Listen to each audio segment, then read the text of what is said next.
Abstraction. Financial. That's a good one, actually. Financial abstraction. What do you say? So today it's a mailbag episode. Yes. Meaning we are taking questions that we have received from students, listeners, explorers on their path to mastery. So the question here is very, very interesting, and the question is, how has the introduction of cashless transactions and payments influenced financial abstraction? So let's take a step back and if you can take a moment and describe what financial abstraction is. It's a little abstract for me. It is abstract. Can you contextualize? No, it is. I'll contextualize the abstraction. So the whole idea of abstraction is that when money is no longer real or tangible, so we're not using dollars, dineros, actual paper money, coins or quan and pesos. Yes, exactly. Although some people will say, oh, that's not real either. It's all fiat currency. There's nothing behind it, right? When we went off the gold standard in 1973. Good job. Great with math. Yeah, not great at math. He's great at history, though.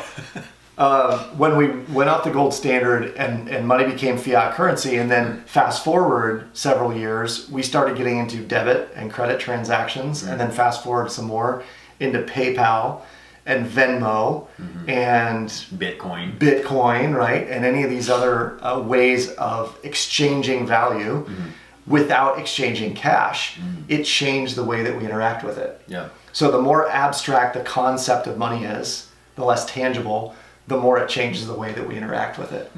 Yeah. Very powerful. It is. I can see that directly. It is. Yeah.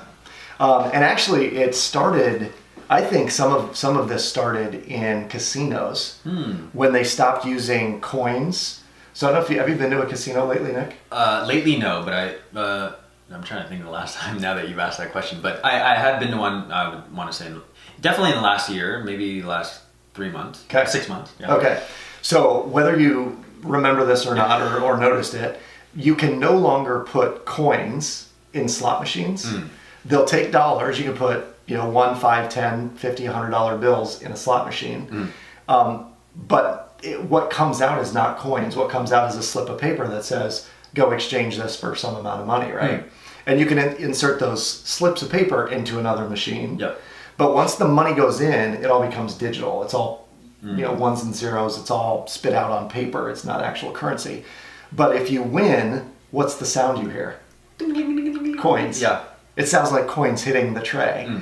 So way back when, the casinos realized that if we actually separate the reality of money going in with just the action of pulling the lever, but the sound of winning, we can actually engineer people to have the same reaction when they win, but have a different reaction when they're playing. So they'll play more, they'll spend more, instead of winning and then walking away with their winnings. Does that make sense? Yeah. Yeah.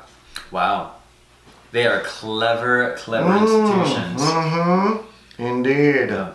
Very cool. The thing that comes to mind specifically is, in planning for Coachella, I'm going with a large group of people, my family, cousins, and it's going to be really, really exciting. And so there's 22 people going, and so there's a lot of, correspondence and, hey, who's going to bring the milk and the meat and cereal and, who's going to bring the sleeping bags, all that stuff. And I was coordinating with a friend, and he was purchasing a wristband from one of my cousins, and it was be X amount of dollars. But he was also going to give me something. So what I said was, hey, instead of the amount, just subtract $150 from it, and just Venmo me that amount. And so literally, even though if it were not a cashless society, he would be giving me stuff and I would be giving him stuff, and I would feel the pain, if you will, of actually paying $150. Right. But because I told him, hey, just subtract it from the Venmo balance, I didn't feel like I spent money. Right. It was very interesting. And it got back to I had the experience of wow, this is what bartering is like. Totally. Totally.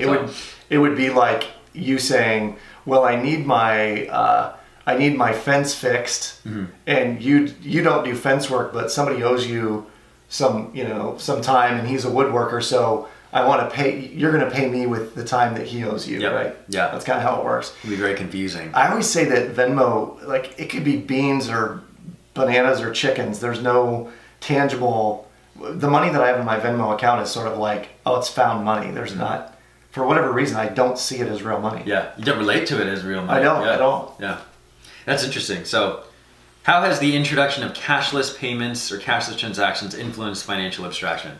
I think it has definitely influenced in it.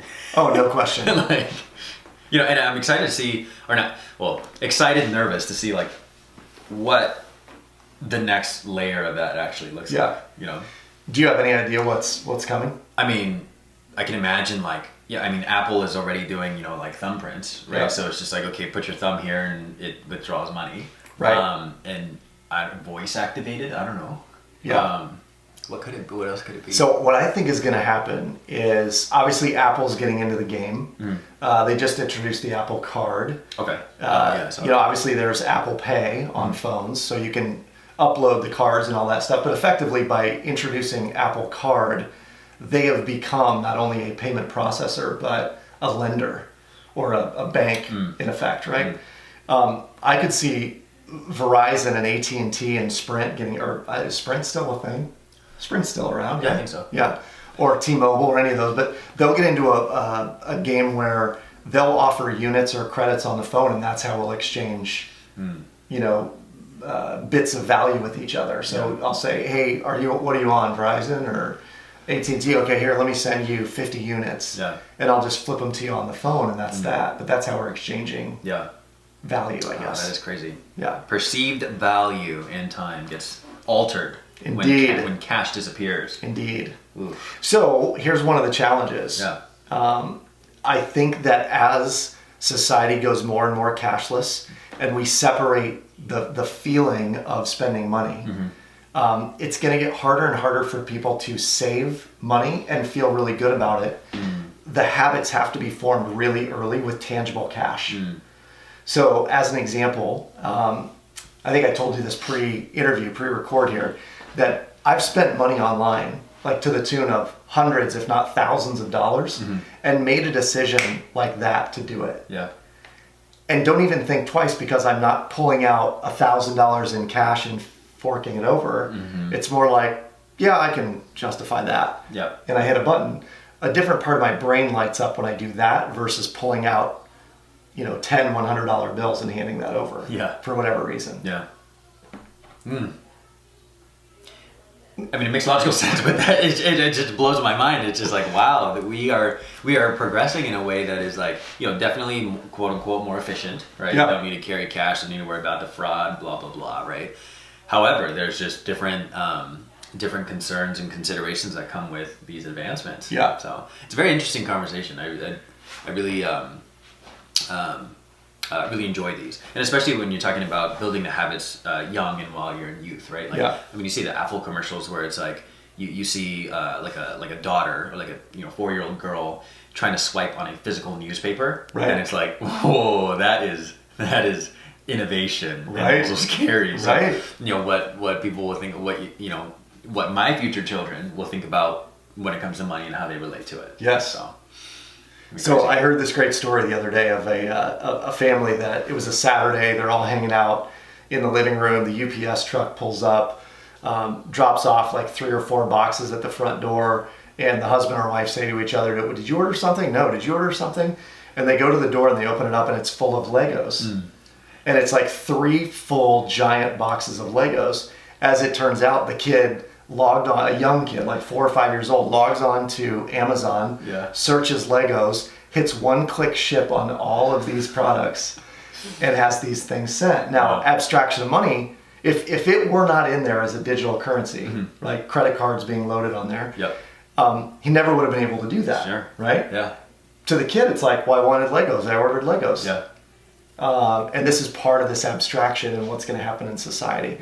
One last thought on this. I think where this might go is, we've talked about Bitcoin in the past. We've talked about blockchain technology. I think blockchain is actually going to be the future of payments. But each of us is going to have blockchain. And I know enough about it to be dangerous.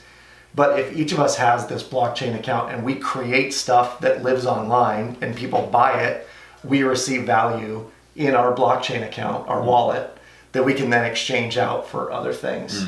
So everything we write, everything we create, all the YouTube videos, all the podcasts would all have value that could be exchanged for this blockchain currency.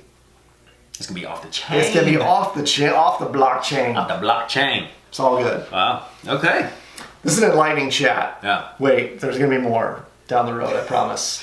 Yeah. Really appreciate the question. Thank you for the question. Absolutely. Yeah. This came from a young lady in Australia, as a matter of fact. So shout out to, hold on, Shout out from down under. Kayla Owens Fleetwood. Kayla, thank you for your question. I greatly appreciate it. And if you have questions, send them to us. Questions at masteryofmoney.com. This guy is always on the interwebs answering questions. Yep. So check us out. Also join us on Instagram, Mastery of Money. Like, follow, subscribe, and we will see you next time.